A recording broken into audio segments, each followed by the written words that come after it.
오늘 우리에게 주신 하나님의 말씀은 다니엘서 12장 1절에서 3절입니다.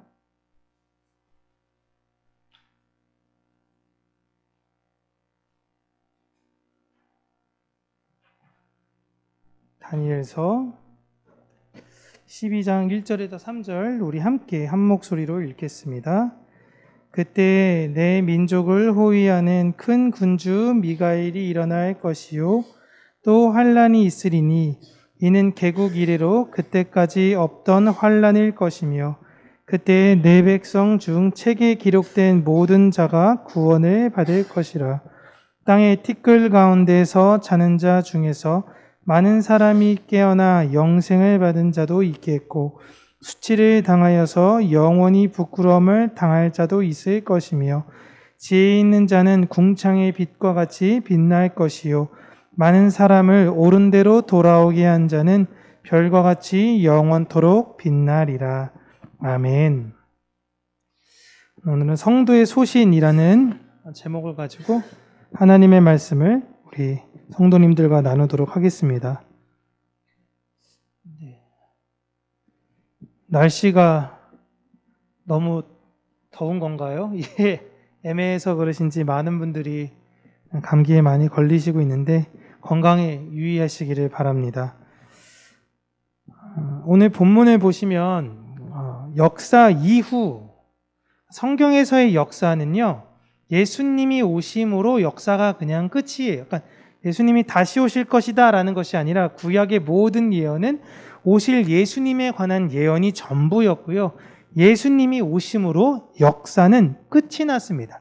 그러면 예수님이 오신 그날부터 다시 오시는 그날까지는 그냥 교회의 시대로 역사 이외의 시간인 거예요. 성경에서는요. 그 역사 이후에 해당하는 장면을 지금 다니엘이 보고 있는 것입니다. 그때 하나님의 백성을 호위하는 미가엘이 나오고 그때 엄청난 환란이 있을 거다라고 이야기를 하죠.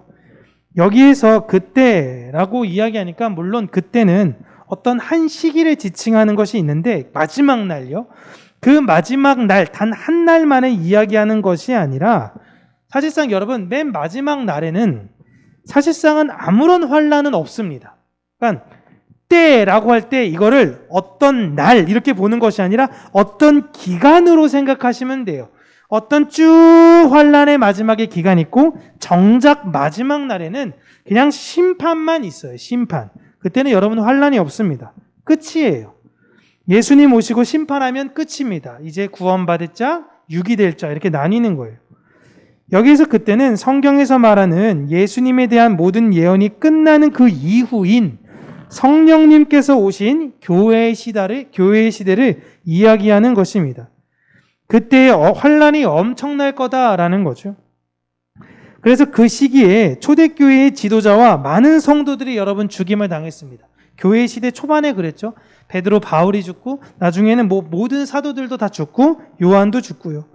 그 이후에 중세 시대로 넘어가서도 엄청난 환란이 있었습니다. 그때는 초대교회 때보다 더 많이 죽었어요. 오히려 나는 카톨릭이냐 나는 개신교냐 서로 하나님 믿으면서 서로 죽였습니다. 막 엄청났어요. 그리고 지금은 그 교회를 모두가 전쟁으로 죽이는 시대가 아니라 다 교회를 떠나는 시기가 되었죠. 유럽에서 여러분 무슨 신앙인이 얼마나 있습니까? 진짜 많이 잡아야지 3%다라고 이야기까지 하고 있긴 한데 영국은 1% 이런 얘기도 나오죠. 근데 여러분 유럽의 이슬람 교도들이 많은 국가는 10%가 넘어요. 그 나라에. 그러니까 이게 이 나라가 이슬람 국가인지 기독교 국가인지 역사는 기독교 역사인데 실제로서 사람들이 가장 많이 믿는 종교는 현재 이슬람교가 되었습니다. 그래서 유럽에서는 빈번히 프랑스도 그렇고 테러가 일어나죠. 지금 많은 사람들이 교회로 인해서 서로 죽고 죽이는 시대가 이제는 아니라 많은 사람들이 교회를 떠나는 시기가 되었습니다. 그러나 하늘에서는 교회를 지키기 위한 치열한 전쟁이 있다라고 지금 성경은 다시 한번 이야기하고 있어요. 그리고 끝까지 견딘 그 교회는 반드시 구원을 받는다라고 명시하고 있습니다. 모든 역사 속에서 사탄은 교회를 괴롭히고 방해하지만 그들과 싸우는 미가엘이 항상 등장합니다. 다리오 왕 때 보시면 예레미야에게 그 책이 가지 못하게 하는 그 방해했던 역사, 그리고 다니엘이 예루살렘을 위해서 기도하지 못하게도 막았습니다. 그리고 그것을 미가엘의 도움으로 사탄이 실패했죠. 사자굴까지 집어넣는데 살아서 나왔습니다. 고레스 왕 때도 유대인들이 회복된 예루살렘에 돌아가지 않으려는 그런 모습과 성전조차 제대로 짓지 않고 있는 그 모습에 다니엘이 너무나 안타까워했습니다. 그래서 6월절을 중심으로 3주간 금식 기도를 했었죠. 그때도 사탄이 방해했습니다. 그때도 미가엘이 등장해서 사탄은 실패합니다. 사탄이 다니엘을 방해한 것과 같이 모든 역사 속에서 사탄은 교회를 방해합니다. 이게 지극히 당연한 거예요. 성도의 인생이 잘 안 풀리고 있어야 정상인 거예요. 모든 교회들은 말씀 안에서 성장하지 못하도록 사탄은 방해하며 막습니다. 그래서 막 은혜가 넘치고 좋은 날이 있고 나서 얼마 지나지 않고 나서 다툼이 일어나기도 하고요. 엉뚱한 일로 내가 화를 내기도 하고 이런 일들이 우리에게 일어나는 거예요. 그래서 말씀을 교회 안에서 잘 듣지 못하도록 사탄은 끊임없이 방해하다가 지금 보시면 너무나 안타까운 게 이제 교회에서 지도자들을 잘 꼬셔서 교회에서 말씀 아닌 걸 가르치게 합니다. 그러니까 말씀을 안 가르쳐요. 교회에서 말씀 들으려고 하는데 교회에서 말씀을 얘기 안 해요. 엉뚱한 이야기만 하는 것입니다. 근데 여러분 그런 교회가 또 친교가 잘 돼가지고 교회가 성장하는 교회도 있습니다. 예? 별 설교 들으면 이 교회가 4,000명이 모인다고? 하고 내가 설교를 들으면 이게 왜 오시는 걸까? 라는 것들이 죄송합니다. 이게 제가 교만해서 그런데 좀 그런 생각이 들 때가 사실 있어요. 그 교회가 다 이렇다라는 건 아닌데 오히려 사탄에 의해서 우리가 친하게 지내고 재밌게 지내고 유익하게 지내고 막 무언가 배워가고 알아가고 이게 무슨 교회인지 어디 그냥 복지센터인지 애매하게 만들어 놓은 그 사이에서 교회는 오히려 성장합니다. 그리고 그 교회가 성장하니까 부러워서 작은 교회들이 다 따라가죠.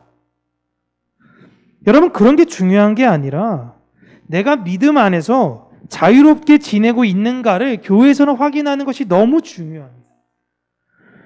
하나님은 어느 때든지 그분의 마지막 날까지 천사를 통해서 자신의 백성들을 반드시 지키시고 붙드시고 구원하신다 약속하셨어요.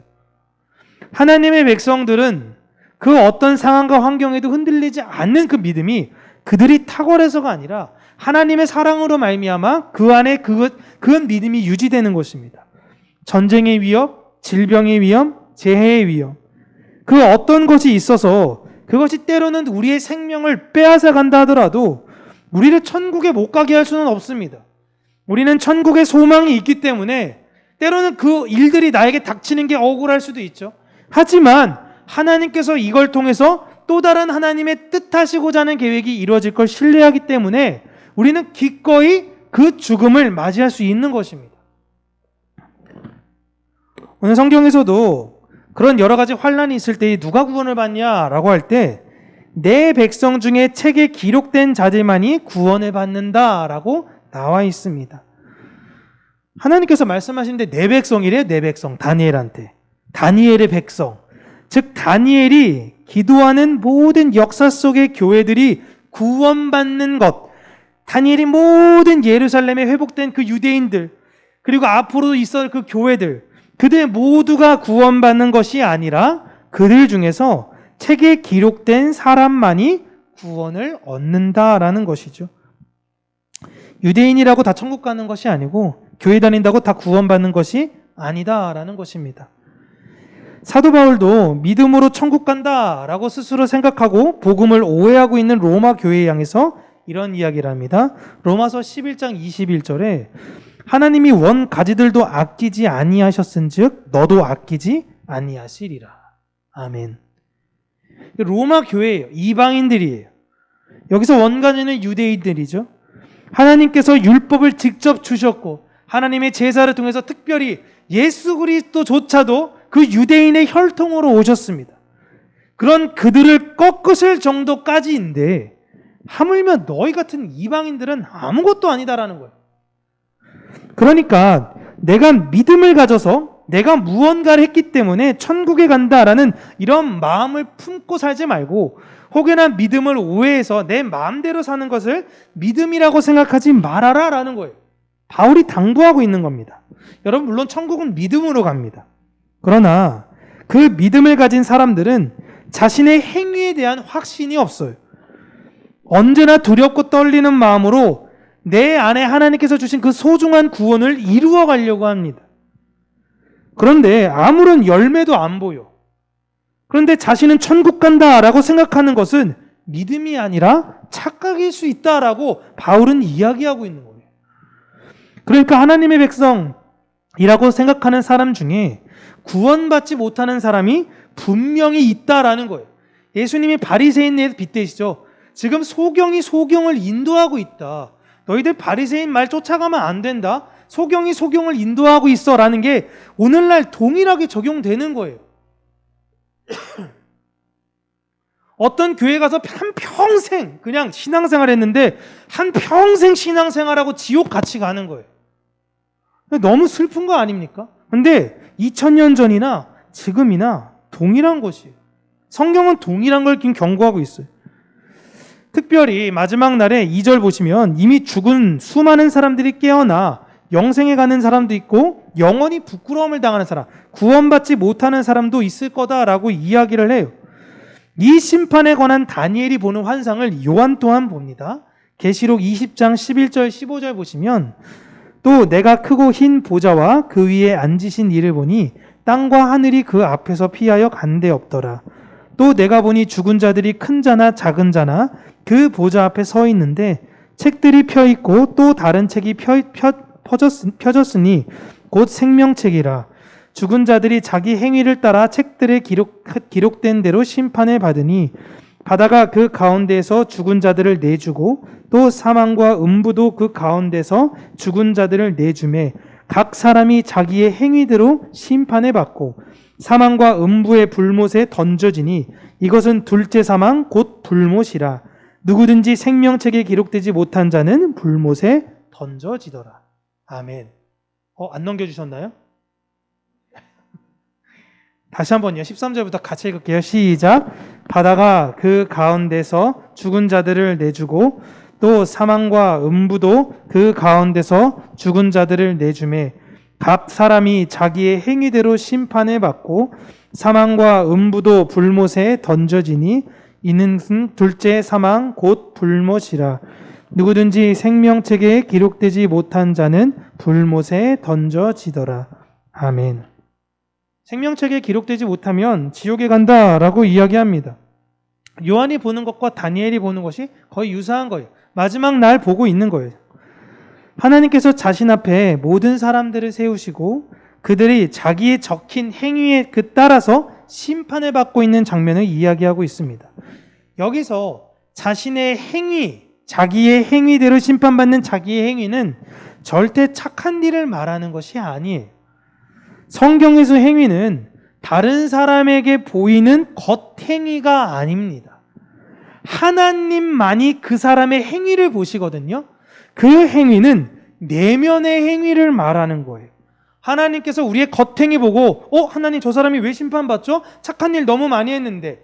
사람들이 볼 때는 착각할 수 있어요. 하지만 하나님은 그 중심을 보시면서 그 중심의 마음으로 심판하신다라는 겁니다. 주변 사람들이 아무리 좋은 사람이다라고 해도 그 사람이 그 행위를 했던 이유가 내가 이 사람한테 이렇게 해주면 내가 복을 받겠지? 혹은 이 사람한테 이렇게 해주면 이 사람이 나중에 나를 칭찬해서 내 평판이 올라가겠지? 이런 행위라 마음의 생각을 갖고 있다면 성경에서는 이 행위를 좋은 행위라고 이야기하고 있지 않아요. 도리어 성경에서 좋은 행위는요, 내가 다른 이들에게 좋은 선한 행위를 베풀고 잊어버리는 겁니다. 내가 기억이 안 나요. 그걸 다 카운팅하고 있는 게 아니에요. 야, 이 사람 그렇게 안 봤네. 내가 옛날에 당신 도와준 거 이것도 있고 이것도 있고 이것도 있는데 어떻게 나한테 이럴 수 있어? 이게 아니라 내가 이 사람한테 뭘 도와줬는지에 대해서 큰 건 기억날 수 있죠. 하지만 자잘한 것들은 하나도 기억이 안 나는 거예요. 그런데 받은 사람은 기억이 나죠.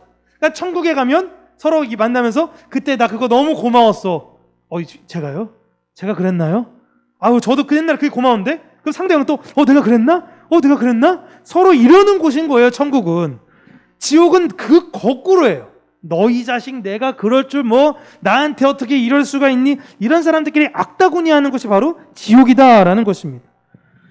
세상에서는 생색을 내며 자기 자랑을 하는 사람을 여러분 당연시하게 여깁니다.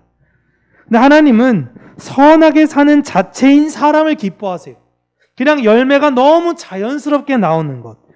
세상에서는 여러분 그런 사람들을 뭐라고 부르냐면요, 호구라고 부릅니다. 호구. 바보라고 불러요.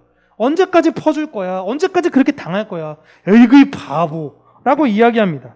그런데 놀랍게 하나님은 이런 사람들을 오늘 본문 보시면 어떻게 부르시냐면요, 3절 보시면 나옵니다. 지혜 있는 사람이라고 이야기해요. 세상에선 바보, 천치, 호구, 이 등신, 이런 사람들, 아무것도 모르는 이런 사람들인데 하나님은 이 사람한테 지혜 있는 사람이라고 얘기해요. 넌 어떻게 살아야지 아는 사람이다라는 거예요. 계산하지 않아요. 그들이 모자라기 때문에 당하고 사는 것이 아닙니다. 그들도 아까운 거 알아요. 예? 이 땅의 전부가 아닌 것을 알기 때문에 그 사람들은 그렇게 사는 것이에요. 진짜 내 믿음을 내 행위로 보이는 거예요. 이걸 지혜다라고 해요. 근데 이게 안 돼. 믿음은 있어. 행위는 안 돼. 그게 뭐예요? 조심해라 라는 거예요. 그래서 그들을 하나님께서 어떻게 하시냐면 궁창의 빛과 같이 빛나게 할 거다라고 이야기합니다. 또한 그 사람을 보며 많은 사람들이 옳은 길로 돌아가게 될 거다라고 이야기하고 있는 거예요. 참 모순같이 느껴지는 것이 예수를 위해 살며 하나님 영광을 위해서 살며 막 이야기합니다. 막 이렇게 이야기하는 분들 중에 다수는 사실 이웃 잘 사랑하지 않아요. 양보도 잘 안 하고요. 화도 잘 내고 또 야망은 있습니다. 성공에 대한 거, 내 앞으로의 미래에 대한 이런 걸 다 있어요. 근데 이분들이 입으로는 예수를 위해서 살며 하나님의 영광을 위해서 살아야 됩니다 라고 얼마나 많이 이야기하는지 아십니까? 그런데 늘 자신이 부족하며 섬기는 사람들은요, 사실 하나님의 나라와 그의 영광을 위해서 살아야 됩니다라는 이야기 잘 하지 않지만 누가 보더라도 그런 삶을 살아요. 나눠주고 베풀고 이해하고 내 것을 떼어서 그 사람에게 주고 내 희생을 통해 하나님 나라가 확장되기를 내가 입으로 떠든, 여러분 제가 얼마나 했는지 아십니까? 제가 몇 명의 선교지에 몇 개의 교회를 세운지 아십니까? 이런 거 없어요. 자연스럽게 그냥 그게 마땅한 것처럼 살아가게 된다라는 것입니다. 그러지 않은 사람들이 계속 떠드는 거예요. 그래서 요한이 교회에게 계속 마지막에 말년 때 이야기하는 게 무엇이냐면, 여러분 우리가 말과 혀로만 사랑하는 것이 아니라 행함과 진실함으로 해야 합니다. 이런 이야기를 강조한 거예요. 그렇게 행함으로 사랑하는 자들이 마지막 심판에서 이제 하나님 앞에 서 있습니다. 이 심판이 아니죠. 칭찬받는 건데, 하나님께서 이 사람들을 어떻게 하냐면요, 하늘의 별과 같이 이렇게 세워주세요. 모든 사람들이 보는 앞에서. 그렇게 기분 좋게 만들어주는 것이 바로 부끄러운 구원이에요. 여러분, 사람들 많은 곳에서 막 거지 같은 면류관 하나 주고 한 것도 없으니까 너 여기서 개털 모자 하나 쓰고 있어 해가지고 이렇게 하는 게, 이렇게 면류관 받으면서 조롱당하는 것이 부끄러운 구원이 아니에요. 부끄러운 구원은 하나님, 내가 이렇게 높임받을 존재가 됩니까? 저는 한 게 없어요. 하나님, 아니야, 너 충분히 잘했어. 너 여기 올라가서 빛과 같은 존재가 돼야 돼. 올리시는 거예요. 근데 사람들이 보면서 우와 우와 하고 있으니까 몸둘 바를 모르는 거예요. 우리가 바라봐야 되는 게 바로 여기예요. 그런데 내가 이 하늘의 별과 같은 사람이 될 거야 라고 생각하면서 이 세상을 살고 이 세상에서 자신의 영향력을 보이려고 한 사람들은 어떻게 되냐면, 나도 나중에 하나님께서 나를 그렇게 높여주실 거야 라고 했던 사람들이 도리어 망신당하게 돼요. 그게 바리새인들이에요. 주님, 내가 일주일에 계속 금식 기도하고 어려운 사람 도와주고, 오히려 하나님께서, 예수님께서 칭찬하신 게 뭐냐면, 너희도 그렇게 기도하지 마. 너희도 기도하는 것보다 세리가 내 가슴을 치면서 하늘을 우러러보지 못한 기도가 하나님이 원하는 기도야라고 이야기하는 거예요. 이걸 깨달은 사람들이 진짜 지혜로운 사람들이에요. 이게 진짜 안 돼요. 진짜 안 돼요. 그렇게 성령님께 훈련된 성도는요, 자신의 소신이 그의 말과 행동에서 드러나서 예수 그리스도의 향기로 이 세상을 살게 됩니다. 성경은 우리에게 막 이렇게 66권 이렇게 주시고 제가 이렇게 성경 복잡하게 이야기하고 막 하는 것처럼 보이지만 실상 하는 이야기는 하나님 사랑, 이웃 사랑 끝이에요. 이게 끝입니다. 이게 전부예요. 하나님을 사랑하는 자들은 이웃을 진심으로 사랑한다. 이게 다예요. 사랑하는 자들아, 우리가 서로 사랑하자. 사랑은 하나님이 우리에게 주신 것이니 사랑하는 자마다 하나님의 그 사랑을 받아서 이웃을 사랑할 수 있다라는 거예요. 이걸 제발 잊지 말라라고 이야기했던 이유는 교회 내에 머리로는 많이 아는데 사랑이 무엇인지를 체득해내는 사람이 없기 때문에 그런 거예요. 그렇게 볼 때 우리 평강교회는 참으로 이웃을 사랑하는 분들이라고 저는 생각합니다. 기도할 때마다 왜 그래요? 계속 그런 마음이 들고 너무너무 감사합니다. 우리 성도님들은 너무너무 잘하고 계세요. 또 이런 얘기 들을 때 좀 난 잘하고 있지. 이게 아니라 사실은 내 안에서 아직 부족하죠 라는 마음이 들어야죠. 네. 하지만 너무너무 잘하고 계세요. 여러분들에게는 그 하나님의 사랑이 정말 많이 녹아 있습니다. 그래서 저는 저희 교회가 너무너무 좋아요. 제가 교회를 많이 경험했고 선교단체를 통해서도 이 교회 저 교회도 많이 가보고 수많은 교류와 관계를 했는데 사이즈는 진짜 크고요. 여러분 많은 교회를 다니면서도 사랑받지 못하는 교회도 있습니다. 제가 한 실례로 젊었을 때 토익 시험을 보러 가는 바람에 주일 예배를 드리지 못해서 부득불 선교단체 아는 그 동생의 교회에 제가 가서 예배를 드리게 됐는데 왜 못 드렸냐면 또 교회가 그때 마침 야외 예배를 갔어요. 야외 예배를 가서 교회 가서 예배를 드릴 수가 없었어요. 토익 시험 끝나고도 오후 예배도.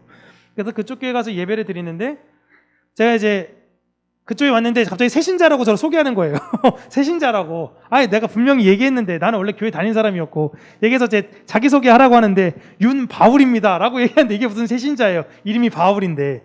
근데 거기서 새신자가 처음에 왔으니까 축복송을 부르면서 축복을 해줍니다. 근데 그분들의 표정이 어땠냐면요. 축복을 이렇게 해줘야 되잖아요. 처음 봤지만. 근데 손은 이렇게 되는데 눈은 다 이렇게 축복을 하고 이렇게 축복하고 땅 보고 이렇게 있는 거예요. 앞에 있는 제 마음이 수십 명이 저를 그렇게 축복하는데 너무 민망하더라고요. 나 여기 왜 서 있을까?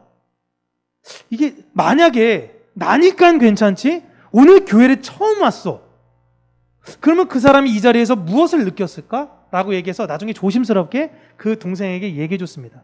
나 사실 상처받았다.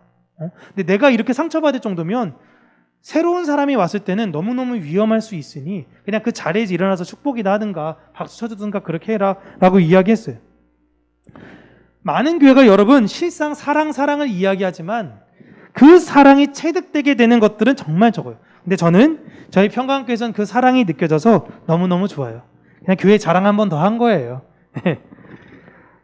하나님께서 우리 평강교회를 사랑하시면 우리 생각처럼 많은 성도들도 모이고 보게 교회에서 이제 좀 내년에는 한 상가 2층쯤 나중에 건물 사고 막 사람들이 물밀듯 밀려오고 우리가 교회 자랑하고 이럴 것 같으면 좋지만 여러분 보십시오. 욥은 아무런 죄도 없이 억울하게 그 어려운 기간을 보내었습니다.